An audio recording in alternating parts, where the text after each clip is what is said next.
Hey everybody, welcome to another Ink and Paint Show with Steve and Jay. Here we go.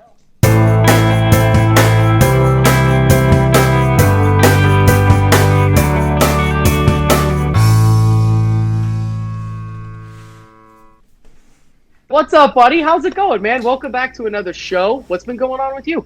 Not much. How you doing? Doing pretty good. I'm pumped for Good. this list this week, Me and too. the director off camera, is it this direction? Yeah, she's that way. Sky had a great idea. There it is. There's her hand. The idea of giving you just a tease and then you guessing the story. So we're gonna go right Nice. into this first one. Sky, what's our first story? How much will you pay for a Disney movie? Ooh. And that's rental. Disney rental. a Disney rental, and that's all I get. And I'm going to go ahead and, again, we talked about the whole Mulan thing. We got that $30 mark. I know I wouldn't spend $30 on Mulan, maybe on something else. I don't know. What do you think? Okay, let me ask you this: then. Would you pay $30 for rental for a new Star Wars film? Oh, probably. Probably. Probably. See, I this would- is why this is such a fascinating topic, and this is why it's hard for the executives. I would Yeah. have guessed that you would have just been like, "Well, of course." Like, yes, $30 is nothing, but I'd you say- even had to think about it. Well, because I guess it depends on who's directing it for me. Really? Wait a minute. You wouldn't? Oh, come on. See, this is why I know you're the biggest Star Wars fan I've ever met. This is why I feel like I'm more of a fan because I will pay $30 to see anything Star Wars. Even the stupid Solo movie that I hate so much, I would have paid $30 out of the gate to watch it, and then I would have been happy never seeing it again. But anyway, interesting. What about a Marvel movie? Black Widow, $30? Yes, definitely. Pixar's Soul. Probably. That's another Okay. one though. So let's just think about it real quick. It seems like $30 since it's the tent pole right now with Mulan. They've already set it for us. Yeah. It sounds like there's some thought behind each time you say yes. So I think that they did a good job putting $30 on there because you're saying yes, but you do have to think about it, Yeah. right? So like, Right. say they came out with Maleficent 3, would you spend $30 on that? No. Yeah, neither would I. Oh dear. What an awkward situation. I wouldn't spend $30 on Mulan. I would spend $30 on all those other big budget franchises, and maybe if they came up with something new that looked interesting. But very good point. I like that because it's give or take. Do you think that they'll ever do a give or take? $25, $35. If it's still the situation that we are now, and the first Marvel movie outside of Black Widow comes out and they charge $45. 45 is kind of steep, except for That the is fact that kinda if you steep. put five people in that room, it's less than $10 a person, That's true. which is less than seeing it in the theater. That's So true. I think $30 is an appropriate price point because it gives us both sort of, would I spend it? Yeah. So interesting. All right, Sky, what's our next story? The Tom Holland and Chris Hemsworth. That's all I told him. So you tell me, what do you think this story is about? Okay. So I know both of them are Marvel, or play characters for Marvel. I'm going to say that they want to, that they're looking to bring some of the characters that survived from Avengers back. Interesting. Okay, you're not far off. Now, Okay. Tom Holland and Chris Hemsworth have worked together on a few other films, including the one that was like the Moby Dick remake. I think it was called The Something of the Sea, and I can't remember. I was wildly bored in the film, but they have a good rapport. Hey! We know each other. He's a friend from work. And Tom Holland openly said this week that he has been asking the studio, which I think is interesting, but Tom Holland is kind of an off-the-cuff kind of guy. He doesn't Yeah. really go by the rules. He's been asking the studio for a Spider-Man and Thor join-up film. And he's been really, really trying to get it done. So far, he's got two big problems. One is the Sony factor, and the other one is that we don't really know how long Chris Hemsworth is going to be playing Thor.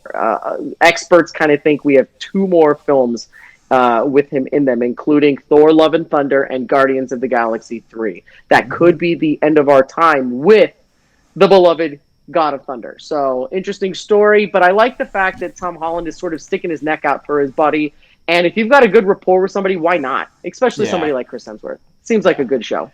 Now, do you also think that that could be basically Tom Holland saying that he will be done with Spider-Man as well, and is trying to milk this for as many movies as he can get?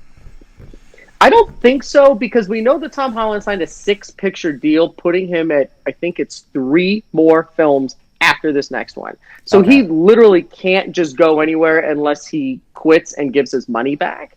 But does that give him some leverage on, hey, I'll sign up for 3 more or 6 more, or hey, Marvel, I'll work with the Disney side and really tell Sony, whatever. I think it puts a lot of weight in his corner, and it's an interesting thought. I don't know, it's just weird. But I think it's weird in a cool way. I just love the idea of someone literally saying, hey, can I work with him, please? Can I work with him? We're friends. I like to work with him. Yeah. And they're both so A-list. I think it's pretty cool. Mm-hmm. All right, let's move on. What do we got next, Guy? Park news or not quite? No, Disney Plus news. Disney Plus Adult. All right. Wow. That's such a great thumbnail. Okay, yes. Jay, what do you think this means? That just seems like some late night stuff on Disney Plus. I don't know. Some Disney Skinamax kind of stuff, right? Exactly. Yeah.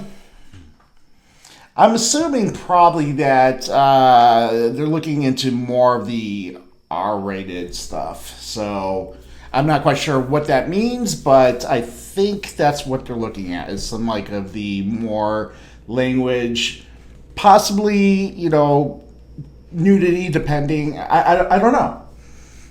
You are spot on, my friend. So what Disney Plus is doing is with the acquisition of Fox, they have the rights to Deadpool, and I do not think they are going to try to make Deadpool PG-13, but they also don't want to upset the fans. Also, Fox has a lot of R-rated franchises in the thing, like every Alien film that has ever been made is a Fox franchise, including the newer ones.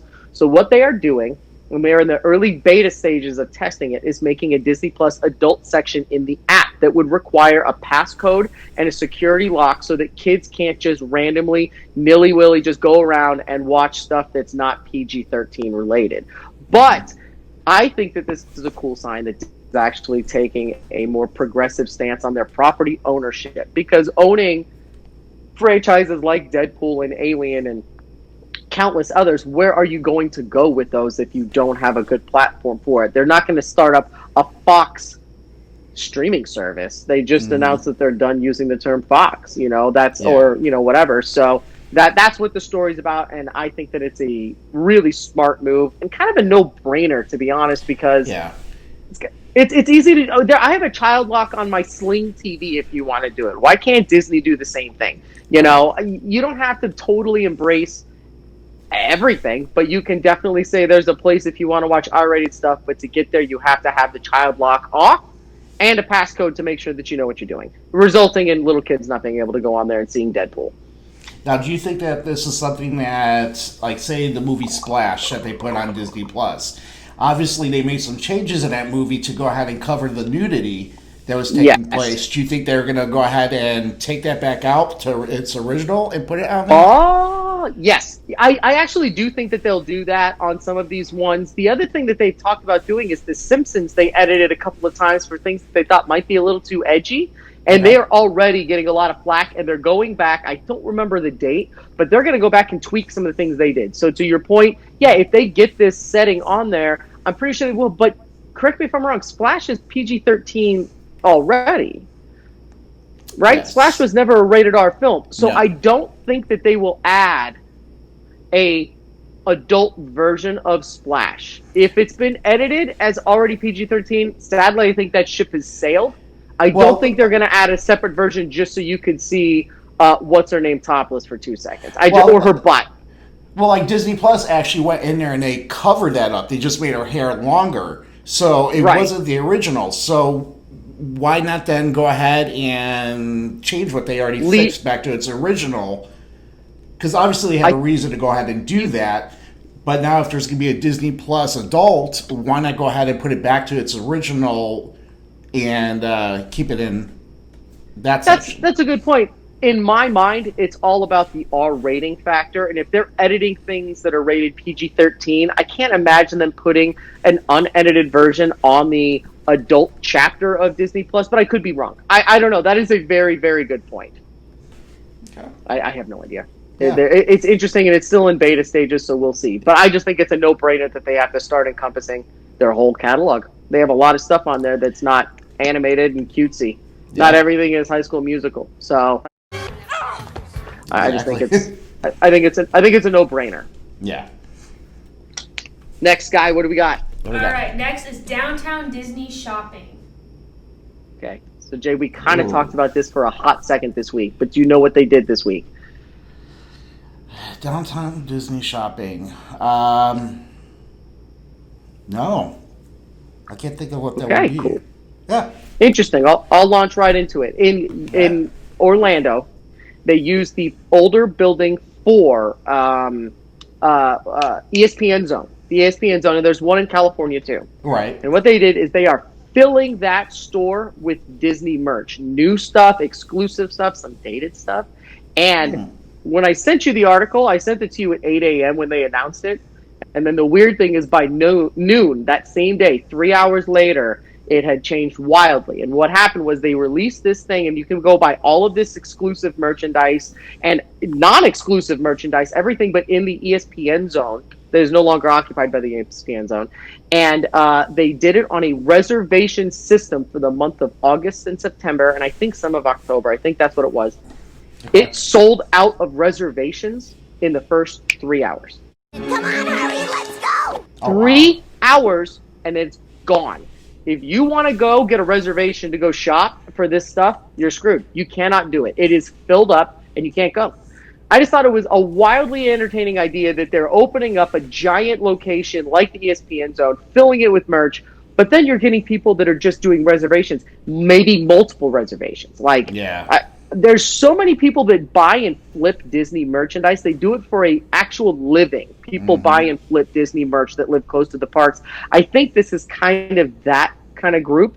But for the casual viewer going to Disney World, you are not going to be able to get a reservation to go shop at Disney Plus's at the store down on their center at ESPN Zone. You can't. They filled up in 3 hours. Kind of outrageous, right? That is crazy. That really is. Wow. It kind of blows my mind, but then after thinking about it, I was like, those people are crazy for merchandise. When we go to D23, half of the people pay that, $400 a year to be Disney Plus members just so that they can get into D23 an hour before everybody else and get their hands on Tsum Tsums or whatever the other exclusive merch is. And then it's on eBay 2 hours later for 19 times the price. People collect this stuff, and it's a huge market. So it just... Sadly, it makes sense to me that it was going to fill up, just not this quick. 3 hours seems outrageous to me. Yeah, me too. All right, Sky, what's Wow. next? Reduced hours. That's all I get is reduced hours. I'm going to guess reduced hours probably have to do with some type, probably with the theme park, I'm guessing. I know Yes. that they were talking about that. I think we had brought it up on our last show about the hours being reduced. I don't know if that's the same thing or not, but I don't know. So you're exactly right. During these times of limited capacity and limited people getting into the park, I'm going to read you the exact hours because I find this to be common sense, but also fascinating how they're doing it. So Walt Disney World will open at 9 a.m., and this is the part that blows my mind. They're closing at 6 p.m. Oh my That gosh. is a really early closing time. Now, this one right here blows my mind even more. Epcot will be opening at 11 a.m., almost noon, and closing at 7 p.m. Ain't nobody got time for that. At this same time last year, Epcot was open from 9 till 9, and last year at the same time, Magic Kingdom was open until 6 p.m. until 9, the whole day, up until 11 p.m. So, I mean, you're talking almost half the working hours, half. So, Hollywood Studios will be opening 1 hour later at 10 a.m. and closing 2 hours earlier at 7 p.m. Animal Kingdom will be closing at 5 p.m., which is 3 hours earlier than November.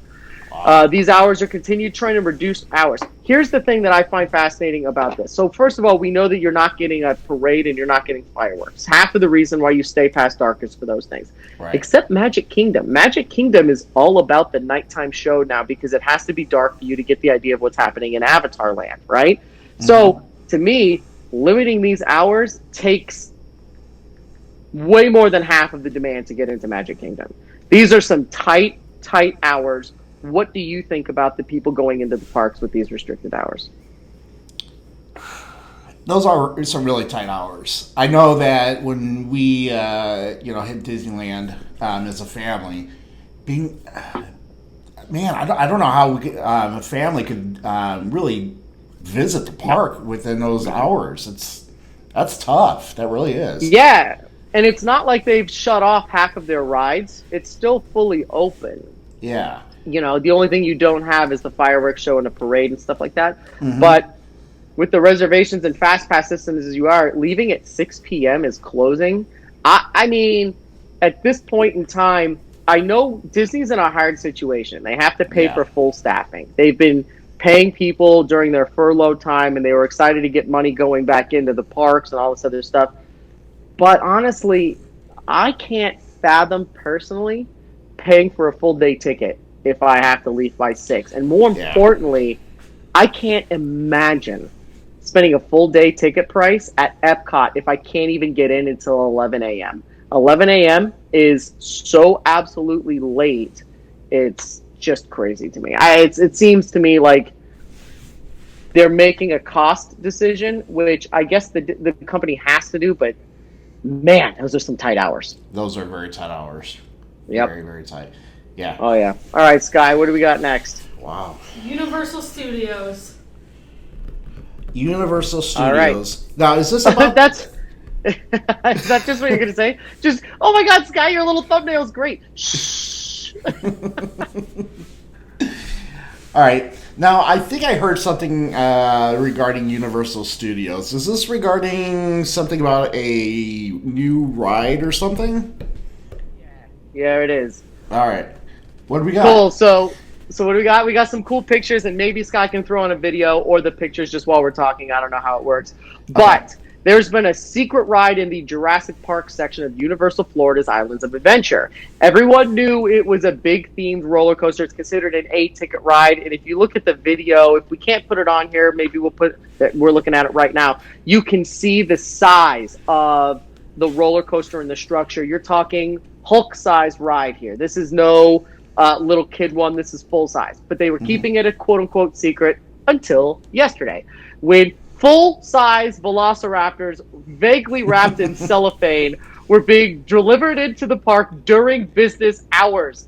One of them was literally being pushed by cast members through lines of people and then stopped outside. And then today, a second raptor was pushed through the same way and lifted with a crane inside of this top secret structure. Spared no expense. So at this point, we clearly know that this is a Jurassic Park ride in the Jurassic Park section. I assume, based on the fact that there are two large raptors, and if you look through the cellophane, they are colored more in the line of the Jurassic World raptors. To me, the idea would be something along the lines of, which I think is one of the best parts of the newer series, are trained raptors, and the idea of Owen, Chris, what's his name? Oh my God, what is his name? I just blanked on Star-Lord's name. What is your name? Pratt. Chris Pratt in his role. Did you like it that I remembered his name was Owen, but I forgot Chris Pratt's name? That was ridiculous. I have a feeling it's going to be based on something like that. It's going to be over there, because what else would they do with this many raptors put in the park in a Jurassic Park section that's not going to be relevant today? Universal's all about being relevant right now. So I believe that it's going to be themed after something in these films. So what do you think? You like this idea?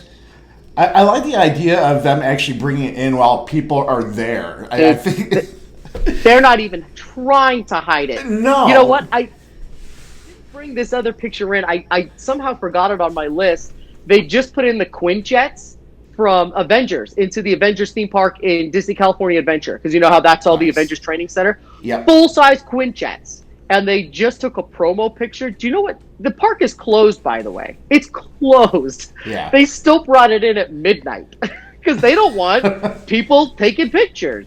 I just love that Universal is like, enough hiding this. We're just pushing it through. Get out of our way. There's raptors coming.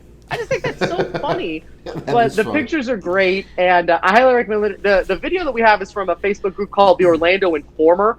It is a bunch of super nerds over there that only spend their time in the theme parks. If you're on Facebook, go check out the Orlando Informer. I'll give them credit where credit is due. To be honest, I find them incredibly annoying, but they did bring out good videos today. So go check out the Orlando Informer if you want to see what's going on. But I believe it's going to be a Jurassic World Raptor theme ride coming to Universal Florida, more specifically Islands of Adventure. Nice. All right. Cool. We're good. What do you have coming on this week? Do you have a new show coming out on Friday? So Friday we Sidekick have back? Sidekicks is coming back on Facebook. Check us out. We sell toys and collectibles every Friday night, 8 p.m. Central on Facebook.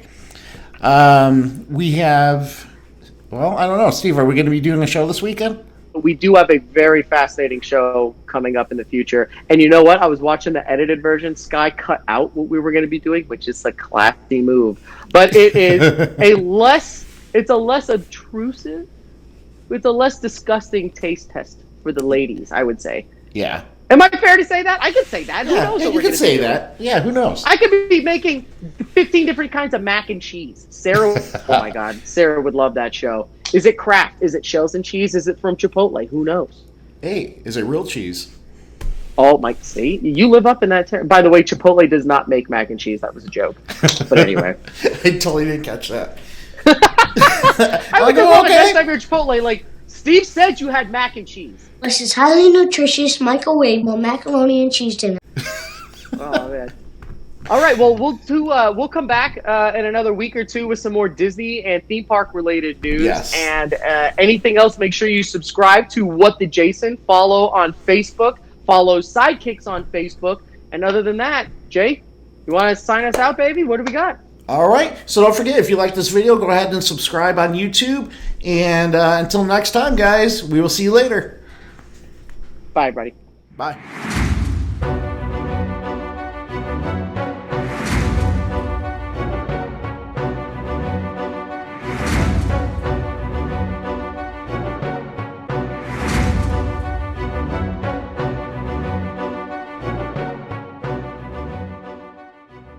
Show with Steve and Jay. Jay, how's it going, man? I'm doing good. Good. So how we're going to do Hold this on. again today...